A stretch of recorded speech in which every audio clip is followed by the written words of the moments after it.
Right, we move to the vote then, members. The question is that part 1 stand part. Those of that opinion will say aye. To the contrary, no. The ayes have it. We now move to part 2. This is debate on clauses 5 to 10, and the question is that part 2 stand part. Mr. Chair.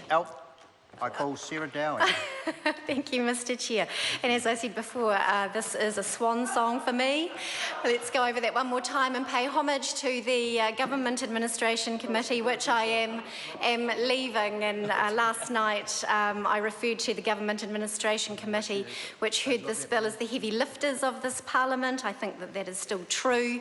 And certainly this side of the House is putting in some effort with respect to debate of this bill, and very, very admirably, I might say. So it's very pleasing to move on to part 2 now of the Christian Churches New Zealand Property Trust Board Empowering Bill, and I know that Mr. Grant Robertson is very sad that we've had to move on at this stage, as are the other members, but alas we do, and we will continue to debate this. But this part is the meat and bones of the bill, and totally the meat of the bill, and it is a very important bill because, as we alluded to prior, the Trust Board does a lot of very good work in the community, and the congregation of 30 churches that unite different religions range from the top of the North Island in Whangarei right through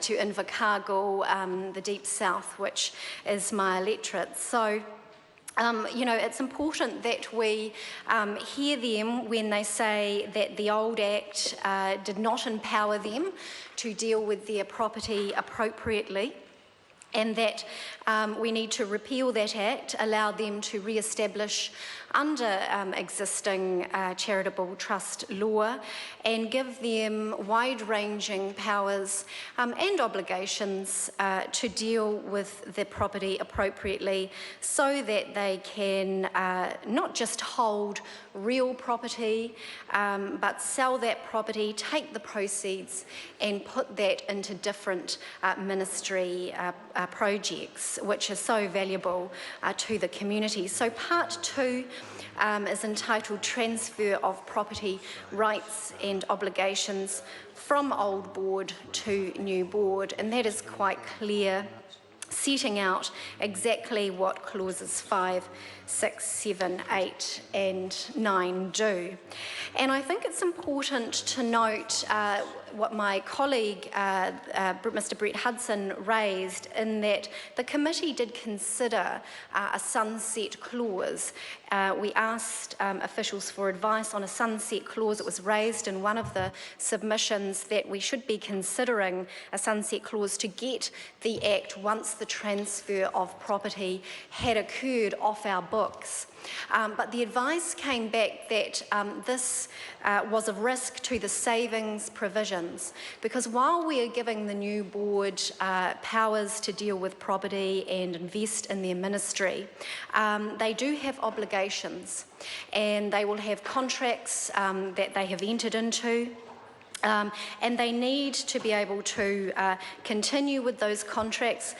Third parties, other parties to that contract, need to feel secure in the fact that just because the new trust board is coming into play, that those contracts will see the tests of time, see the tests of the obligations and service to whatever is set out in that agreement. So, as I said before, we did consider a savings provision. It was thought inappropriate to use it. And the other side of that too, not just with respect to obligations, but obviously the Christian churches do receive bequeaths and wills, and it was thought that that could be somewhat of a risk if somebody had died and left a bequeath in their will to the Christian Churches New Zealand Property Trust, and that bequeath could in fact fail if the sunset clause was in the Act and reference from the old board to the new board was not in place. So while we considered a sunset clause, it was felt inappropriate to put that in the new bill, and therefore the bill has been reported back to the House from the first reading unchanged.